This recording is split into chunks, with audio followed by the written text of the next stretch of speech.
morning students, my name is Bina Prasad and I am your maths teacher. So today in this video I am going to discuss some important sums of class 9. So let's start with first sums. The first sums is of height and distance. So student, height and distance के sums को करने के लिए आपको कुछ बातें पता होनी चाहिए. आपको ट्रिग्नोमेट्रिक रेशियोज और ट्रिग्नोमेट्रिक टेबल्स पता होना चाहिए. बिना ट्रिग्नोमेट्रिक रेशियोज और ट्रिग्नोमेट्रिक टेबल्स के आप हाइट एंड डिस्टेंस के सम्स को नहीं बना सकते.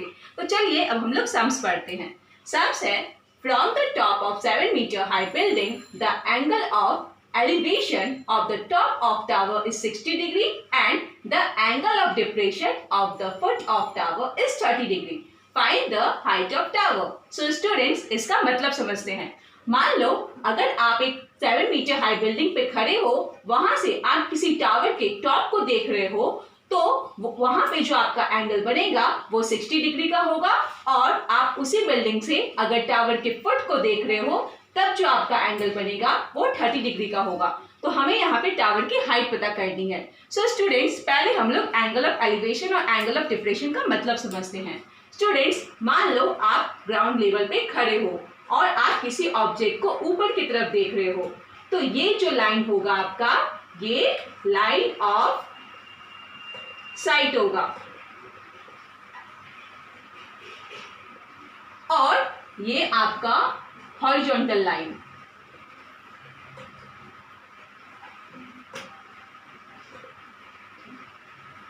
तो यहां जो आपका एंगल बनेगा ये होगा एंगल ऑफ एलिवेशन.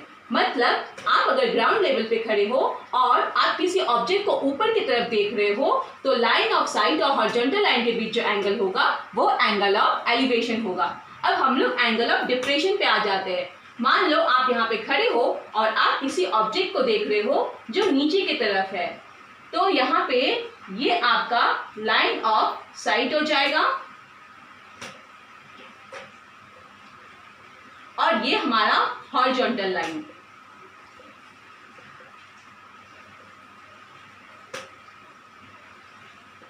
तो यहां पे जो एंगल बनेगा ये हो जाएगा हमारा एंगल ऑफ डिप्रेशन. तो स्टूडेंट्स, इसका मतलब है कि अगर आप किसी ऑब्जेक्ट को ऊपर की तरफ देखते हो, तो लाइन ऑफ साइट और हॉरिजॉन्टल लाइन के बीच जो एंगल बनता है वो हमारा एंगल ऑफ एलिवेशन होता है. और अगर आप किसी ऑब्जेक्ट को नीचे की तरफ देखते हो, तो लाइन ऑफ साइट और हॉरिजॉन्टल लाइन के बीच जो एंगल होता है वो एंगल ऑफ डिप्रेशन होता है. अब हम लोग सम्स की तरफ आते हैं. चलिए अब हम लोग एक 7 मीटर बिल्डिंग ड्रॉ कर लेते हैं. मान लीजिए ये हमारा ए है, ये हमारा बी है और ये 7 मीटर बिल्डिंग है. और यहाँ पे हम अपना एक टावर ड्रॉ कर लेते हैं. ये हमारा ग्राउंड हो गया.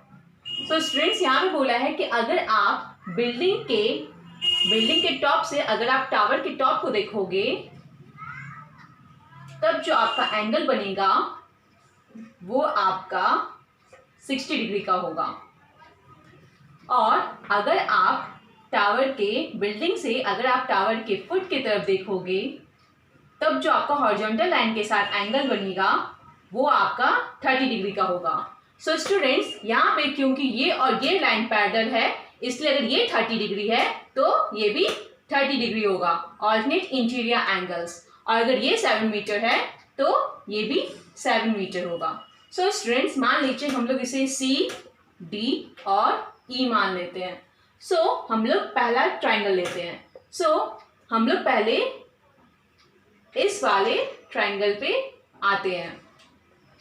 सो in triangle A B C, यहाँ पे हमें परपेंडिकुलर गिवन है, ये हमारा परपेंडिकुलर है और हमें पहले बेस निकालना है. तो क्योंकि हमारे यहाँ पे परपेंडिकुलर और ये बेस है, इसीलिए हम यहाँ पे लेंगे tan 30. तो tan 30 इक्वल टू क्या हो जाएगा यहाँ पे, A B by B C. और tan 30 का वैल्यू आपको पता है 1/√3. तो यहाँ पे हो जाएगा ए बी है हमारा 7 मीटर बाई बी सी. तो यहाँ पे हमारा बी सी हो जाएगा 7√3 मीटर. सो स्टूडेंट्स, यहाँ पे हमारा बी सी आ गया 7√3 मीटर. तो अगर ये 7√3 मीटर है तो हमारा ये भी कितना हो जाएगा 7√3 मीटर। सो अब हम लोग ट्राइंगल, अब हम लोग ये वाला ट्राइंगल लेंगे AD एंड E। सो यहाँ पे अब मैं ADE ले लेती हूँ। सो इन ट्राइंगल ADE यहाँ पे हमारा AD जो है वो 7√3 है और हमें D पता करना है। So here tan 60 equal to DE by AD। So tan 60 का वैल्यू कितना है √3 equal to DE by AD। So √3 equal to DE by 7√3। So here it will be DE equal to 7√3 into √3 equal to 7√3 into √3 कितना हो जाएगा 3। So 7 into 3 equal to 21 metre. So हमारा ये DE आ गया 21 metre. So यहाँ पे height, tower की height क्या हो जाएगी। So स्टूडेंट्स पहले मैं इसे रब कर लूं। यहाँ पे टावर की हाइट ED प्लस DC होगी। सो ED प्लस DC और हमारी ED कितनी आई है 21 meter plus DC equal to 7 meter equal to 28 metre. So यहाँ पे हमारा हाइट ऑफ द टावर हो जाएगा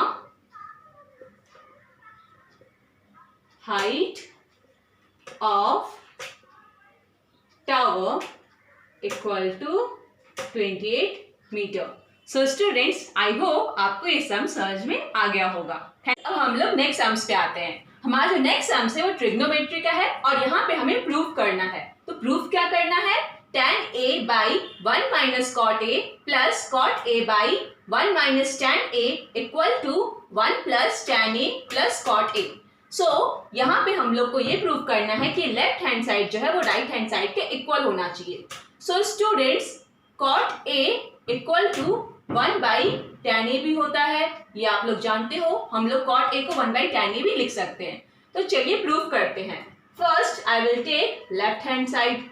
सो here tan A by 1 minus cot A plus cot A by 1 minus tan A।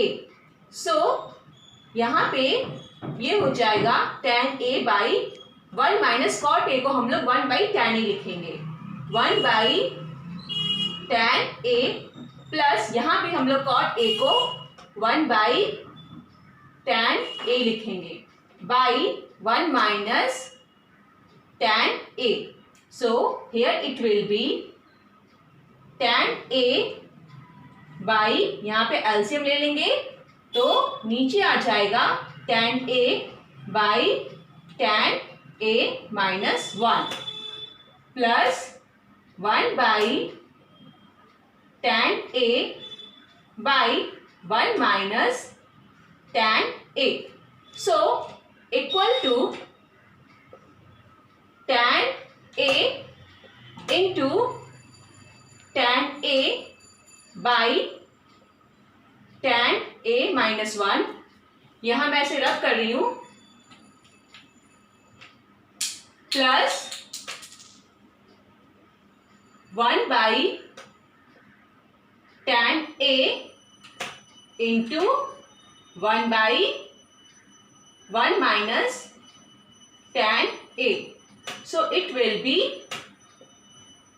tan square A by tan A minus 1 plus 1 by 1 minus tan A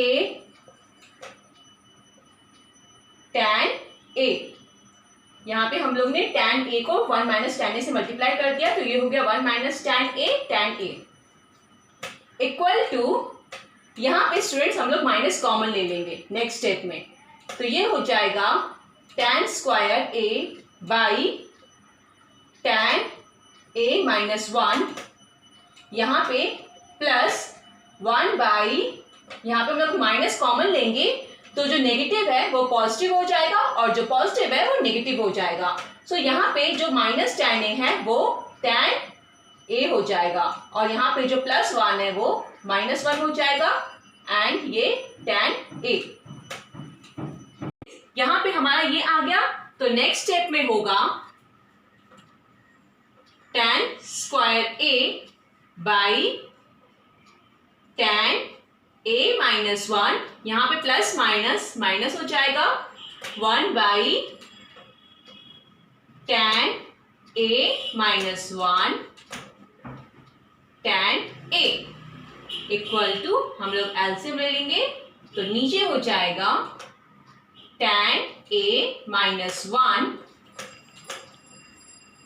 tan a, तो ऊपर में आ जाएगा tan cube a minus 1। So students, a cube plus a cube minus b cube का formula होता है a माइनस b a square plus ab plus b square. So ये फॉर्मूला हम लोग यहाँ पे पुट करने वाले हैं। सो हमारा वैल्यू कितना आया था, तो ये हो जाएगा यहाँ पे tan क्यूब a माइनस 1, तो ये हो जाएगा tan a minus 1 tan square a plus 1 plus tan a by tan a minus 1 tan a। तो यहाँ पे हमारा ये tan a माइनस 1 और ये tan a माइनस 1 कैंसिल हो जाएगा, तो बचेगा क्या, tan square a plus 1 plus tan a by tan a। So students, मैं इस पोर्शन को रब कर रही हूं। सो हियर इट विल बी, इसको मैं ऐसे भी लिख सकती हूँ ब्रेक करके, tan square a by tan a plus 1 by tan a plus tan a by tan a। So यहाँ पे tan a और tan स्क्वायर a जो है वो कैंसिल हो जाएगा। सो यहाँ पे बच जाएगा tan a और 1 बाई tan a को हम लोग cot a भी लिख सकते हैं, प्लस यहाँ पे tan a और tan a कैंसिल हो जाएगा तो it will B 1।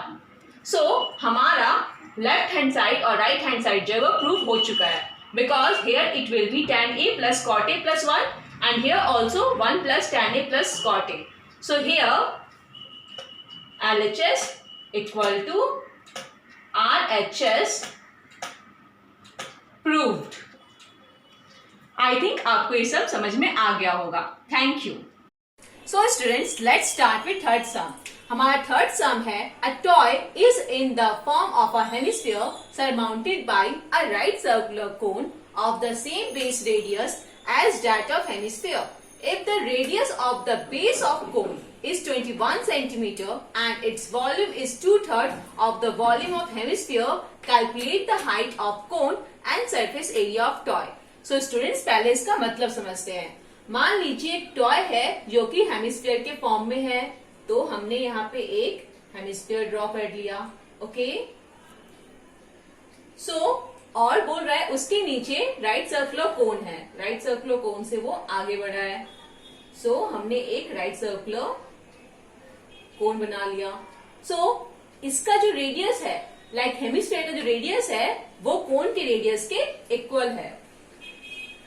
Okay, and if the radius of the base of cone, तो अगर कोन का बेस का जो रेडियस है वो अगर 21 सेंटीमीटर है तो इसको हमने 21 सेंटीमीटर मान लिया। And its volume is 2/3 of the volume of hemisphere. यहाँ पे बोल रहा है कि कोन का volume of cone is 2/3 of volume of hemisphere.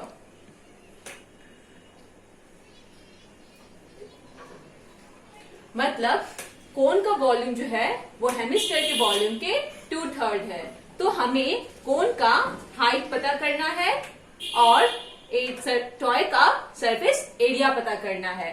तो चलिए हम सम्स करते हैं। मैं इसे रब कर रही हूं। Let the height of cone equal to h। हम लोग मान लेते हैं कि कोन का हाइट जो है वो h है। And here it is given volume जो है वो 2/3 है हेमिस्फीयर के। तो वॉल्यूम ऑफ हेमिस्फीयर क्या होता है? Volume of hemisphere equal to 2/3 pi r³। ये फॉर्मूला है स्टूडेंट्स वॉल्यूम ऑफ हेमिस्फीयर का। And volume of cone equal to 1/3 pi r²h। So according to question ये गिवन है कि according to question, it is given that 1/3 pi r²h means volume of cone is 2/3।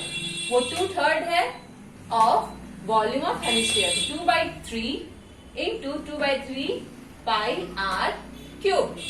So here students you can see that कि हम यहाँ पे 3 और 3 cancel कर सकते हैं, पाई कैंसिल कर सकते हैं। Then it will be equal to, therefore h इक्वल टू 4/3 r³ बाई r²। यहां से r² यहां आया तो ये डिवाइड में आ गया। स्टूडेंट्स हमारा हाइट क्या है यहाँ पे? 4/3 r³ बाई r²। तो मैं इसे यहाँ पे रब करके ऊपर में लिख दे रही हूं।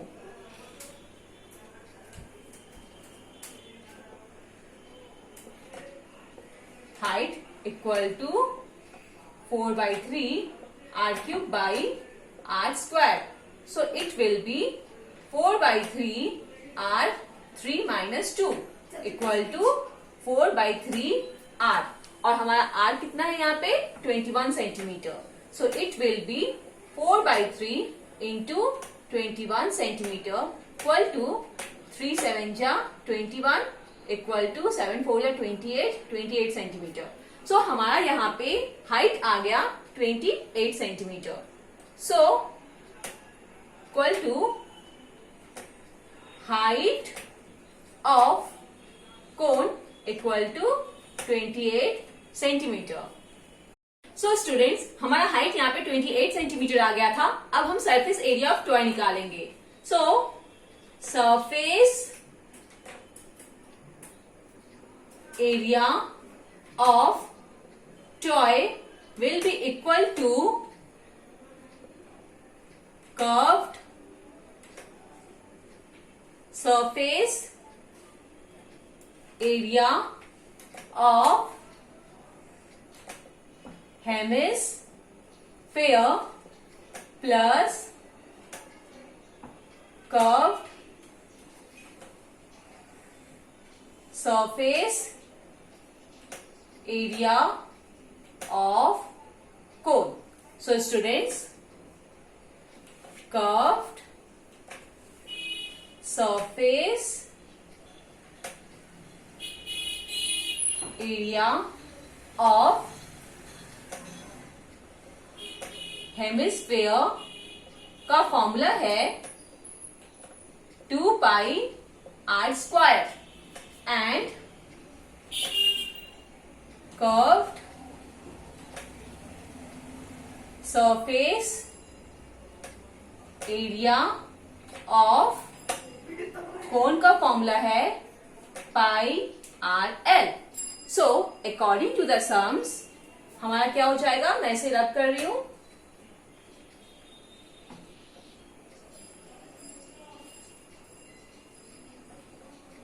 So according to the sums हमारा सरफेस एरिया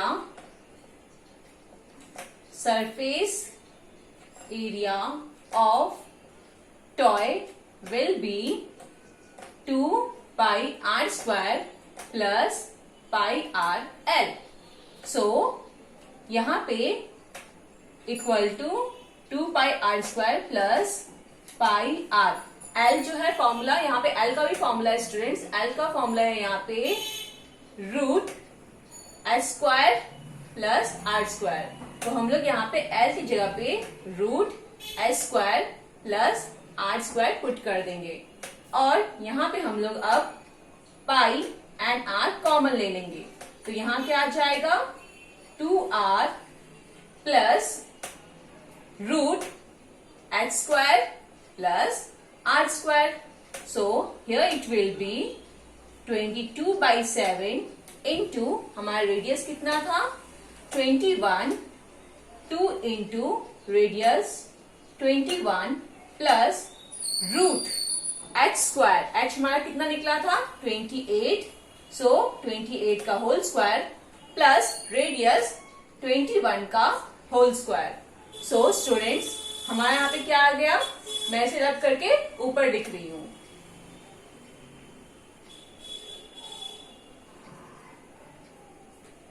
सो स्टूडेंट्स यहाँ पे हमारा आ गया 22/7 into 21, 2 into 21 plus root 28 square plus 21 square.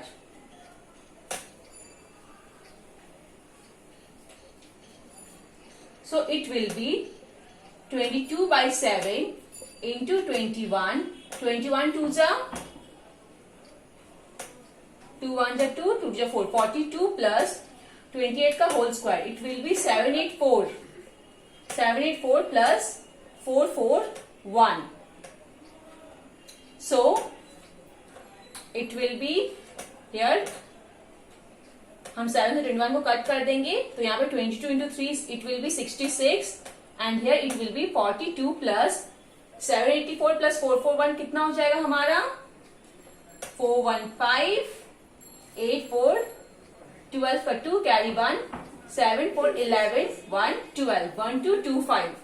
So here it will be equal to 66, 42 plus 35. So equal to 66. यहाँ पे ये हो जाएगा 7 and 7. तो here it will be 66 into 77 equal to students 66 into 77 कितना होता है हम यहाँ पे कैलकुलेट कर लेंगे 66 into 77 equal to 7 से 42 का 2 कैरी 4 7 से 42 और 4 46 into 7 से 42 का 2 कैरी 4 7 से 42 और 2 4 46 2 6 2 8 6 14 का 0 कैरी 1 4 1 5 5082 5082। सो स्टूडेंट्स यहाँ पे 5082 सेंटीमीटर स्क्वायर होगा। मैं सेंटीमीटर स्क्वायर देना भूल गई थी इसलिए आपको हर जगह सेंटीमीटर स्क्वायर पुट करना है। सेंटीमीटर स्क्वायर तो हमारा सरफेस एरिया ऑफ टॉय कितना हो गया 5082 सेंटीमीटर स्क्वायर और हाइट हमने पहले ही निकाला था। Height of cone equal to 28 centimetre. So हमारा सरफेस एरिया और हाइट आ गया। सो स्टूडेंट्स आई होप आपको ये सब समझ आ गया होगा। Thank you.